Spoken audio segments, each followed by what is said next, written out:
All right, let's start with a thought experiment. Imagine a civilization so ancient it measures its life not in years, but in epochs. For eons, they've watched the cosmos, a silent audience to the rise and fall of countless species. They've seen life emerge everywhere, a common cosmic weed. They've even seen intelligence flicker into existence, again and again. But true significance? That's a different story. Then their gaze falls on us, a chaotic, fragile species on a small, rocky world they might label a death world. A species that seems, well, kind of insane. And yet, this might be the species that finally gets them to break their silence. This is the story of how humanity, against all cosmic odds, might have just become interesting. If you were this ancient, hyperlogical observer, humanity would make absolutely no sense. From their perspective, we're a walking, talking paradox. We're physically frail, soft-skinned, brittle-boned, with lifespans that are barely a blip in cosmic time. We are emotionally volatile, driven by irrational impulses and a history filled with self-inflicted wounds. And then there's our planet. To a speculative galactic traveler, Earth isn't a cradle. It's a death world. It's a high-gravity planet with a corrosive oxygen atmosphere, unstable tectonics, and murderously violent weather. The science fiction concept of a death world is a planet where nearly everything is trying to kill you. And Earth, with its endless contest of predator versus prey, fits the description surprisingly well. Many sci-fi stories imagine that advanced species evolve on calm, stable garden planets, a trope that stands in contrast to the diverse and often harsh exoplanets we are now discovering. By all speculative galactic standards, a fragile species like ours should have been a cosmic footnote, quickly extinguished by our hostile home. But we weren't, and that's where the story gets good. The first thing that might make these observers lean in closer is our absurd, illogical resilience. We didn't just survive our hostile world, we drew strength from it. Where other hypothetical species might evolve specialized traits for one environment, humans evolved to adapt to any environment. We spread from temperate plains to frozen wastes and scorching deserts. When we ran out of land, we built cities on water. When we looked at the sky, we decided to live there too. This is coupled with something the observers might call recreational madness.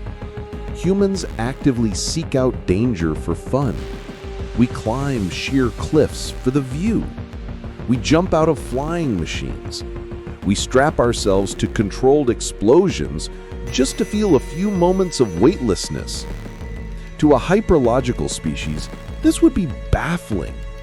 Why would a creature with such a short, precious life risk it so casually? The answer, they might conclude, is the death world itself. Our entire evolution has been a series of near-extinction events. Our biology is forged in that fire.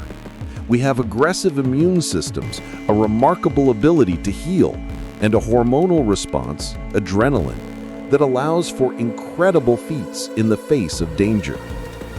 The very thing that should have destroyed us became our defining strength. We didn't just learn to face our fears, we learned to domesticate them. As these imagined observers sift through the flood of data from Earth, they'd find something that truly defies a purely logical explanation: art and stories and music. Think about it. Here's a species locked in a constant struggle for survival. Yet we dedicate immense resources to creating things with no immediate practical value. We paint pictures of things that have never existed. We arrange sounds into patterns designed solely to make us feel something. We spend countless hours lost in fictional stories, exploring what it means to be alive, to love, and to suffer. For most intelligent species in the universe, cognitive development might just be a tool for survival. But humans have a deep, innate need to create for the sake of creation itself. Our capacity for abstract thought isn't just a utility, it's at the very core of who we are. We look at the stars and don't just see balls of gas. We see gods and heroes and maps to our destiny. This relentless quest for meaning suggests a consciousness far more complex than simple intelligence. It's a sign that we're not just trying to survive, we're trying to transcend. This journey into what makes us human, seen from a speculative cosmic perspective, is a wild ride. It forces us to look at ourselves in a totally new light. If you're finding this as fascinating as we do, and you want more deep dives into science and speculation, take a second to subscribe and hit that notification bell. The next puzzle for our alien observers would be our social structure. Like everything else about us, it's a contradiction. Their archives would likely be filled with species that failed to pass the Great Filter, that theoretical barrier that stops most civilizations from going interstellar. Often, that filter is self-destruction, and humans, they'd note, are masters of it. They'd see a species capable of unimaginable cruelty and warfare on a planetary scale. We divide ourselves over trivial things, build arsenals that could turn our world to ash, and poison our own environment. It's as if we are our own great filter, running headlong towards a silent fate. But then, they'd see the other side of the paradox. They'd witness breathtaking acts of global cooperation, international space stations where people from rival nations work together, or global information networks like the internet, connecting billions of minds in an instant. Humanity is a species that can be its own worst enemy and its greatest hero. We're a social experiment playing out in real time, dancing on the razor's edge of the Great Filter. This constant struggle isn't a sign of failure. It's the sign of a species fighting for its own future. This brings us to the final, and maybe most important factor, our technology. In cosmic terms, human civilization is incredibly young, yet our rate of progress is staggering. In just a few centuries, we went from horse-drawn carriages to sending robotic probes out of our solar system. We also started actively searching for others. Projects like SETI aren't just about passively listening, they're a profound statement. We are a young, vulnerable species on a single, fragile planet, yet we are deliberately broadcasting our existence into the vast, dark forest of the cosmos. To many, this might seem suicidally naive, but our observers might see it as an act of unparalleled hope. It's a species so defined by connection that it's willing to risk it all for the chance to not be alone.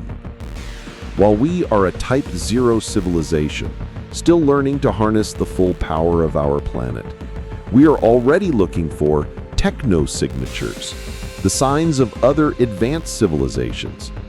We are a toddler in the cosmic nursery, trying to catch a glimpse of the adults. So, in our thought experiment, the archivist closes the file on humanity. The verdict isn't based on our wisdom or peacefulness. We fail on those counts. We aren't recognized for having it all figured out.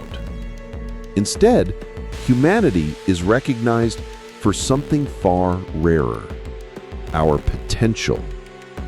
We are recognized because we are the ultimate generalists in a galaxy of specialists. We are the chaotic, unpredictable variable. We are the fragile creatures born of a death world who learned to master it. We are the logical beings who create illogical things like art. We are the self-destructive tribe that dreams of a united consciousness. We are the lonely species shouting into the void, hoping someone is listening. An advanced civilization might not see us as equals. They might see us the way we see a wildfire: dangerous, chaotic, but also a powerful force of change and renewal. Our capacity for both creation and destruction makes us one of the most interesting phenomena in the galaxy. This speculative recognition isn't an award for what humanity is. It's a bet placed on what we could become. And now, the observers might finally break their silence, not to give us answers, but to ask a single question: what will you do next? So, what do you think? What is the one human trait that would make an ancient alien race finally take notice? Let us know your thoughts in the comments below. If this journey sparked your curiosity, make sure you're subscribed for more content that explores the biggest questions in the universe. Thanks for watching.